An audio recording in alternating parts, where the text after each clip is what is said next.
This story is technically set in the HID-verse, but don't worry, you don't need prior knowledge to enjoy it. I'll include links to a few related stories in the comments for those interested. Humans have a reputation in the Coalition for going overboard when designing things. It's a quirk everyone has come to understand over years of interaction. Most of the time, it's easier to just let them indulge their whims and wait for them to move on. But this time, I wasn't so sure. By the voice of my ancestors, I cannot fathom why humans feel compelled to drag us along to witness their latest wild invention.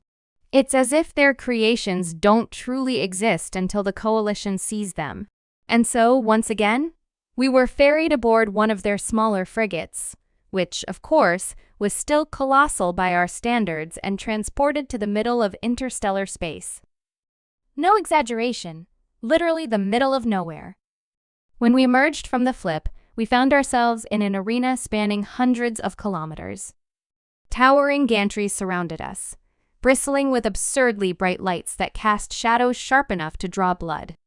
I couldn't fathom how they'd even constructed lights that intense. Part of me thought my administration might be more interested in those lights than whatever this demonstration was about. I made a mental note to ask later. The platform at the arena's center was barely a speck to the unaided eye, but the humans had equipped the observation room with high-resolution screens tied to telescopes. Each seat came with a personal pad, allowing us to zoom in or shift perspectives. Everything was meticulously prepared to ensure we missed nothing. As I settled into my seat, Coalition representatives trickled in from the refreshment tables. While some found the human cuisine intriguing, I couldn't stomach it too loud, too overwhelming, too human. A water bulb sufficed for me. I noticed a few humans and Coalition members discreetly positioning themselves around the room, their black uniforms sharply tailored with crisp white undershirts. Humans had a name for this outfit, but I couldn't recall it. Eventually, a human stepped forward to address us. Friends, sapients, thank you for joining us. We at Strasco are thrilled to demonstrate our new power reactor. This revolutionary design is smaller, more powerful, and just as cost-effective as current models. We believe it will transform how Coalition members power their ships, stations, and more. I apologize for the reactor's remote location, but HID regulations, he glanced briefly at one of the uniformed humans before continuing, mandate this precaution. Rest assured, it's completely safe during normal operation. With a dramatic gesture, he cut the lights.